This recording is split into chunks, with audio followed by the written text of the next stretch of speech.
Good day, everyone. Today, I will talk to you about the Yahoo Fantasy Sports app, more specifically in basketball.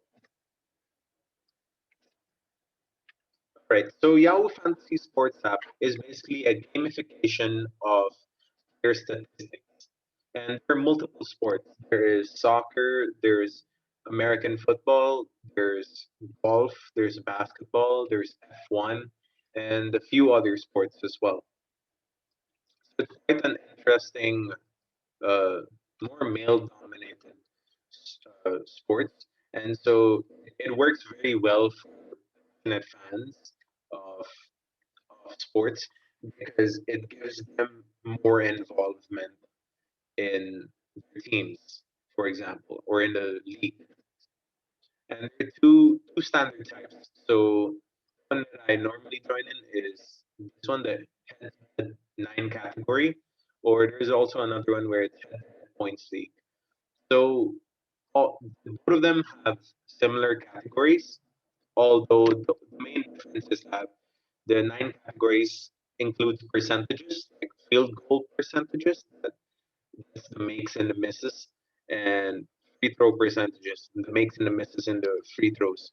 So that's the main difference, and that in points league, it's accumulated into a single type of points, wherein in nine cat separated into their own categories. All right. So how to acquire players? There's two ways to acquire players. The first way is to draft. So the entire league plans a draft day, and they all draft live. And so yes. And so the second and the third way to acquire players is to add drop. So here is a picture of my team, and the person on the left side, the person below Paisley is the player that I want to drop, and the person above Bamba is the player that I want to add. And in the other side, on the right side, is trading.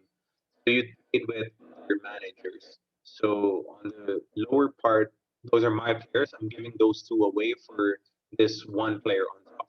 So yeah, those are the two main ways to acquire players. I have five tips to success.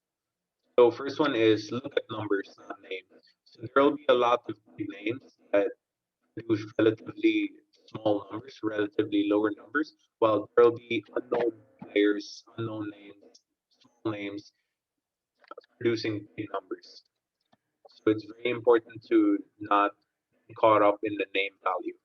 And second, never draft rookies unless at the last few rounds. Whenever you don't see anyone that's good enough in the last few rounds, whenever you draft, you can just go and take a risk on a rookie.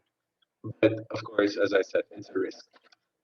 And so the third one is be quick with the ad or drops during the first 2 to 3 weeks of the season, because the first 2 to 3 weeks of the season is when the coaches figure out their rotations, and that's when players in the free agent list are are found, and that's honestly one of the best ways to find good players without trading anyone. And fourth one is to understand your team build and to build around it. So it's very important to have your best 3 or 4 players to be working towards a single goal. In nine categories, maybe you you go low or you want one certain category so you can be stronger in other 8. That's a good example of understanding your team build and building around it. And the last one finally is to learn about buy lows and sell highs. So buy lows are basically when good players are playing bad.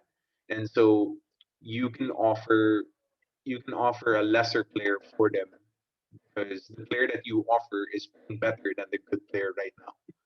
And the other one is sell high.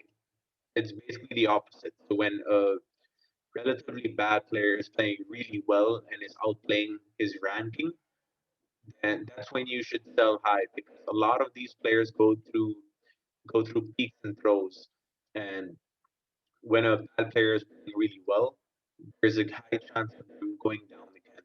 So the best way to take advantage of that is to sell the player high together with and to pick up a player that's much better and isn't playing as well.